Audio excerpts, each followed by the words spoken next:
While Xiaomi and Samsung were engaged in their endless who's got it better race, Motorola quietly snuck past them and overtook them all.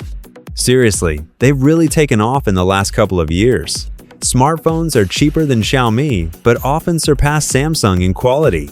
Sure, they have their flaws, but I've selected the best models for you, for every budget. Watch the video to the end, otherwise, your money will go down the drain. Let's start with the Moto G6 Power. If you're on a budget, this is your hero. But I advise fans of mini smartphones to steer clear. The screen is gigantic, a whopping 6.88 inches, and the bezels. Well, let's just say modern standards don't like them. The case is 8.82 millimeters and weighs 220 grams. You can really feel it in your hand. And yes, on the one hand, you might think, why such a brick? But there's a good reason, the battery. It's got a whopping 7,000 milliamps, so 2 days of active use? Easy. You can watch TV shows, scroll through social media, and still have enough battery left over to call mom. But there's a catch. It only charges at 18W. This means you'll get half the battery in an hour and a full charge in 2.5. So be patient or have some coffee. As for performance, it's powered by the Helio G81 Extreme, and yes, apps launch with a slight delay. A couple of seconds and you're good to go. For a budget smartphone, that's normal, and compared to its competitors, the G6 Power even holds its own. The camera? Surprisingly, it's quite good.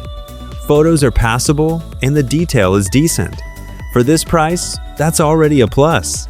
Otherwise, it's a standard ultra-budget phone, a memory card slot, NFC, a headphone jack, and an HD Plus screen with 600 nits of brightness. Everything as expected. But if you want a smartphone that not only holds its charge, but also handles games and apps without the constant wait a second ping, the next model will really please you. So stay tuned, it's gonna be hot. So meet the Moto G57 Power, another battery life monster. Compared to the G6 Power, however, everything is a bit more refined. The screen is slightly smaller, the bezels are narrower, the body is thinner, and the weight is lighter. So instead of a brick, we now have at most a test case, much more comfortable to hold. But Motorola hasn't forgotten about protection. The display is covered with tough Gorilla Glass 7i.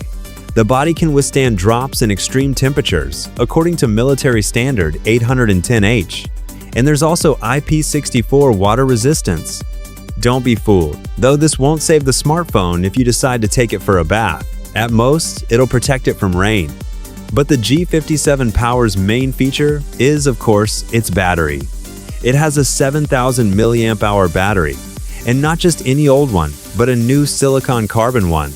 This is why the smartphone is thinner and lighter than the G6 Power. With such a battery, you can easily get through a day of active use, social media, gaming, and photography, all without a problem. And if you tone down the gaming a bit, the smartphone will last a couple of days. Another nice bonus is that Motorola has finally stepped up its charging game. It supports 30W power supplies, and the battery charges from 0 to 100 inches about an hour and a half. Performance is also impressive. It's powered by the latest Snapdragon 6S Gen 4, and its Antutu score is 790,000. The smartphone easily handles everyday tasks and popular games without the constant wait a few seconds lag. Photos and videos are also top-notch. The main camera takes photos with good detail and natural color rendition. And thanks to the processor, you can shoot 2K video at 30 frames per second. What's controversial? The display. Motorola went with IPS instead of AMOLED, so yes, there's no always-on display. But in reality, the loss isn't critical. Colors are vibrant, brightness is up to 1000 nits, and the refresh rate is 120 Hz. The end result is a very respectable panel. Motorola clearly didn't want to just release a regular budget phone, they wanted to teach Xiaomi a real lesson. The result is a smartphone that easily surpasses even the popular Redmi Note in terms of price-quality ratio. So, the Moto G86 Power, there's no other word for it other than the terror of all Redmi Notes. Even for less money, it offers much more than its competitors. The first thing you'll notice is the battery. This time, the battery is slightly smaller than previous models, at only 6,720 milliamp hours. But don't worry, charging is still fast, at 30 W, and you can charge the phone from 0 to 100 inches about an hour. The second point is protection. The G86 Power is better protected than any Redmi Note. It's IP69 water resistant, plus it meets the military-grade 810H drop standard. And yes, the display is a flat POLED, not curved, which really increases the chances of the smartphone surviving an accidental drop. And third, the camera. The front-facing camera is a whopping 32 megapixels, perfect for selfies. The main camera impresses with detail and dynamic range, despite the average megapixel count. The ultra-wide module isn't a masterpiece, but it takes decent photos and even has autofocus. Performance is also up to par. It's powered by the familiar Dimensity 7300, and the global version comes with 12 gigabytes of RAM. So you can easily watch videos, play games, and even do both simultaneously, no lag. All in all, the Moto G86 Power is an excellent, well-balanced budget phone with an emphasis on battery life.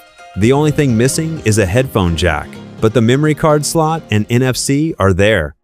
The Edge 60 Neo is my personal favorite of Motorola's new lineup.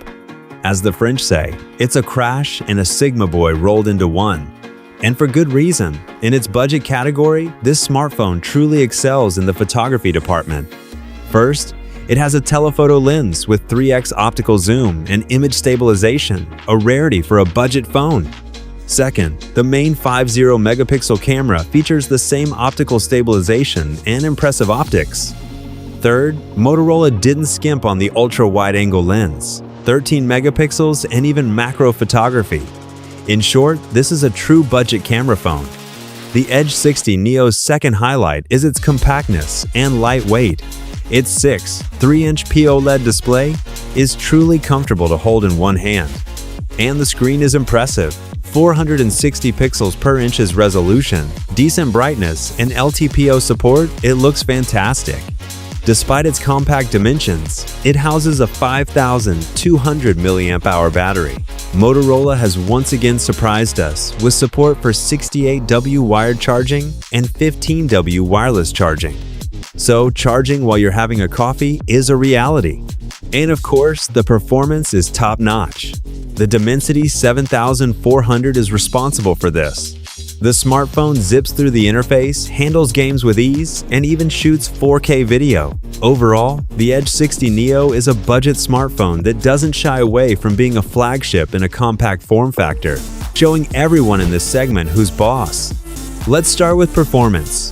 The Dimensity 8350 is on board, and the competition can only envy it.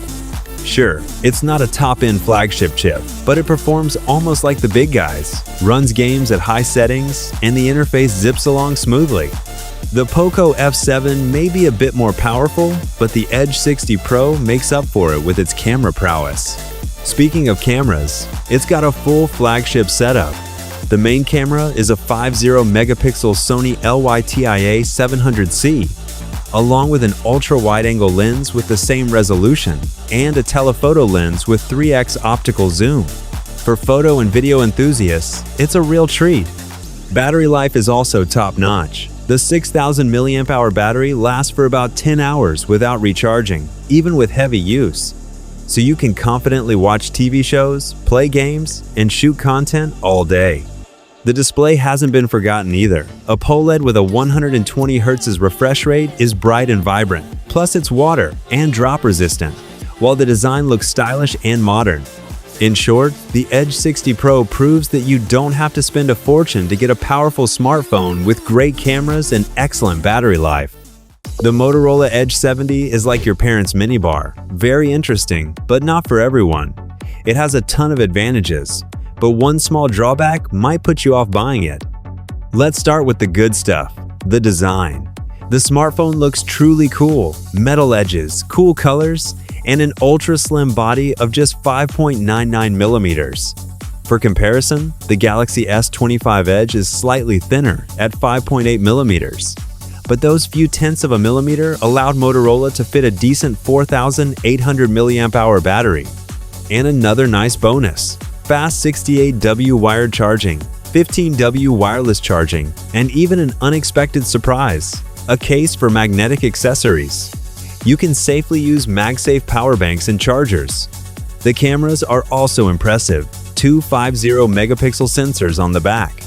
Yes, it's not a flagship, but the photos are beautiful day or night. Algorithms help with digital zoom, and the ultra-wide camera produces detailed shots and even macro shots with autofocus. The processor is a mixed bag. The Snapdragon 7 Gen 4 handles everyday tasks and most games, but demanding titles will require you to lower the graphics settings to medium. Performance is a trade-off for such an ultra-thin design.